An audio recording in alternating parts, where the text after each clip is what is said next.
Perkenalkan, nama saya Sausan Devina Nabila Zahra dengan NIM 25020100007.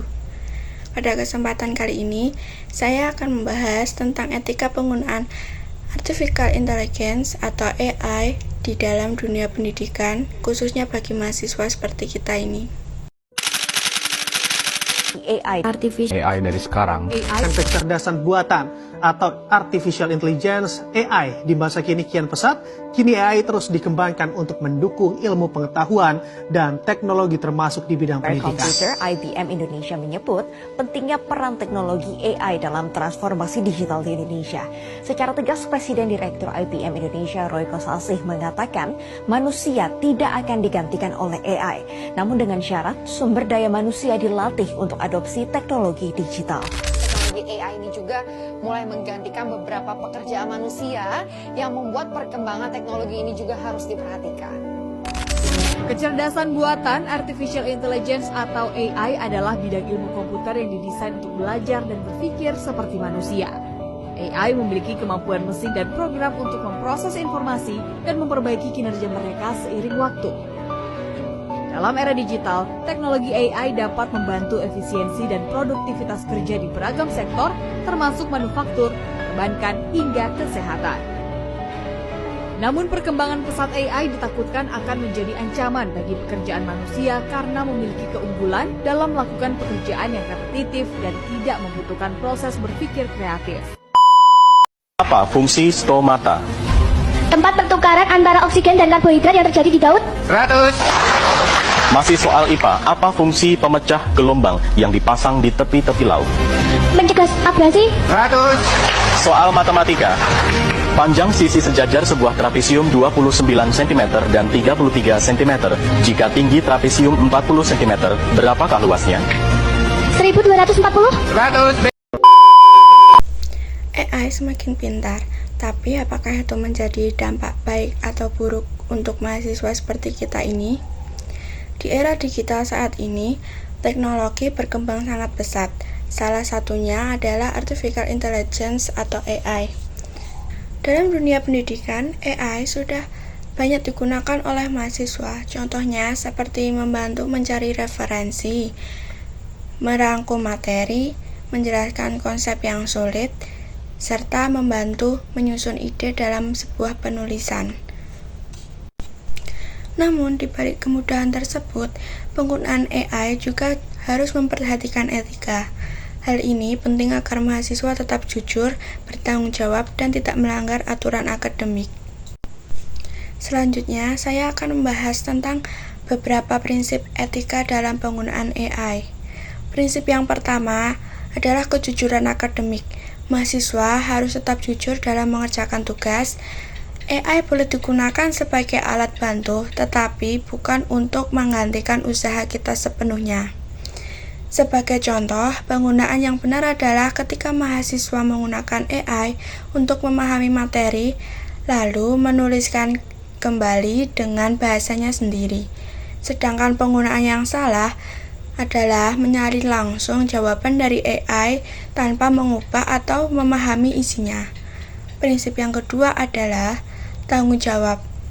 Setiap mahasiswa bertanggung jawab atas hasil tugas yang dikumpulkan, walaupun menggunakan bantuan AI. Contohnya, mahasiswa harus memeriksa kembali jawaban dari AI, memastikan bahwa informasi tersebut benar dan sesuai dengan materi yang dipelajari. Jangan sampai langsung percaya tanpa pengecekan. Dan prinsip yang ketiga adalah transparansi. Dalam beberapa situasi, mahasiswa perlu jujur bahwa mereka menggunakan AI dalam proses mengerjakan tugas, terutama jika diminta oleh dosen. Semuanya diharapkan untuk menyalakan kamera dan tidak ada yang off kamera. Nanda, kamera kamu itu tolong dibetulkan. Baik, Bu. Aku mohon untuk taati peraturan. Baik, ya? Bu. Saya akan coba betulin kamera saya dulu ya, Bu ya.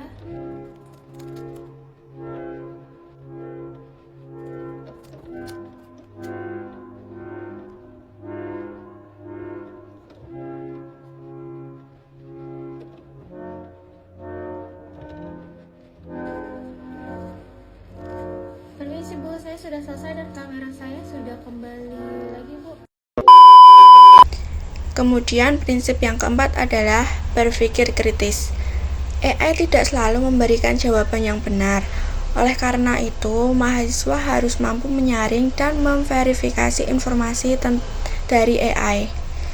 Sebagai contoh, jika AI memberikan penjelasan, mahasiswa sebaiknya membandingkan dengan buku jurnal atau sumber terpercaya lainnya.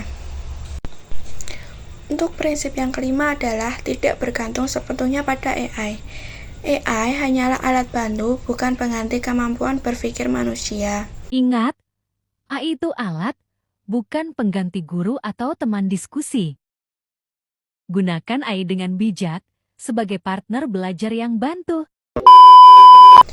Jika terlalu bergantung dengan AI, maka kemampuan berpikir kritis dan kreativitas manusia itu bisa menurun.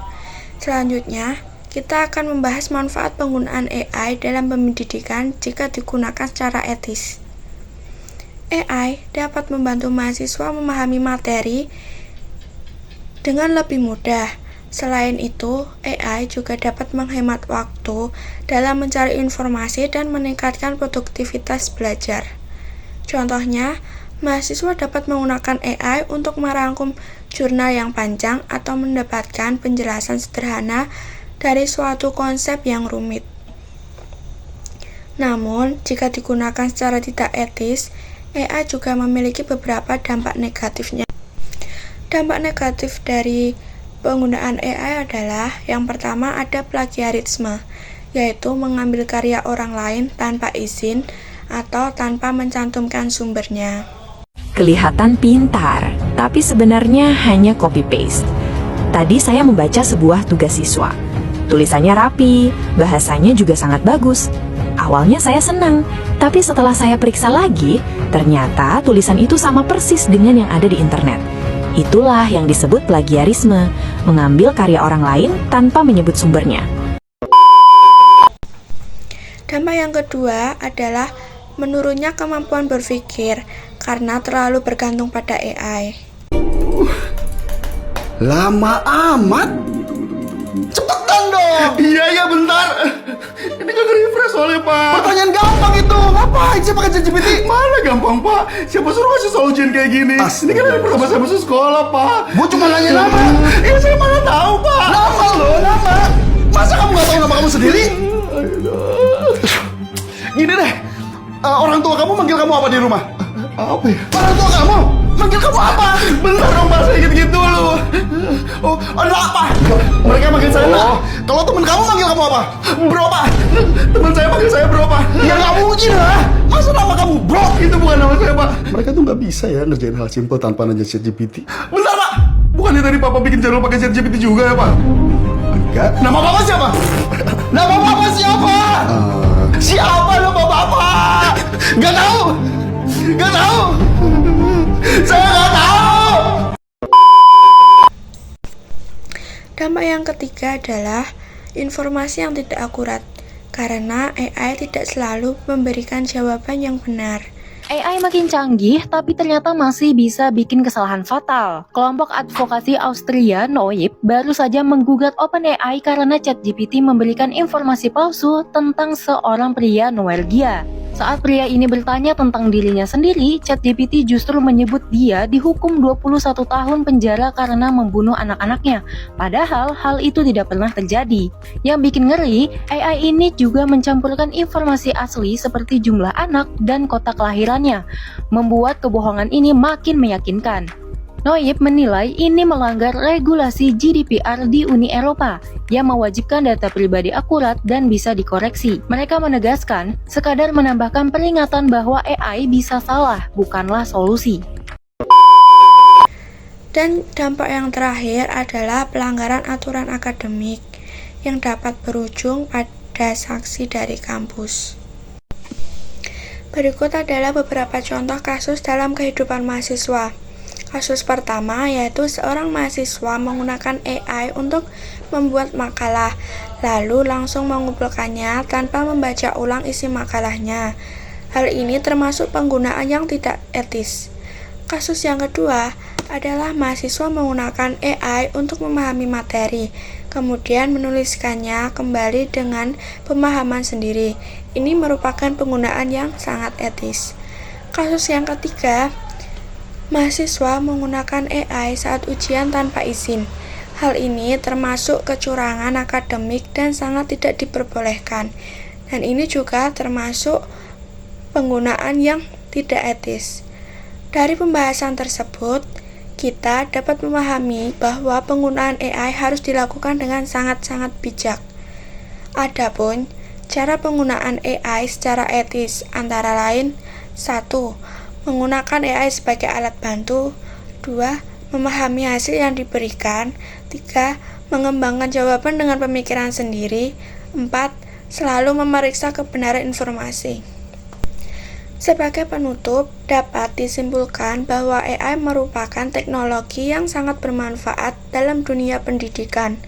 Namun, penggunaannya harus disertai dengan etika yang baik, seperti kejujuran, tanggung jawab, dan sikap kritis. Dengan menggunakan AI secara bijak, mahasiswa dapat meningkatkan kualitas pembelajaran tanpa melanggar nilai-nilai akademik. POV, kamu bangun di tahun 2050. Pagi ini terasa berbeda. Teknologi sudah sangat canggih. Robot membantu hampir semua pekerjaan. Bahkan sarapan pun diantar langsung ke kamar.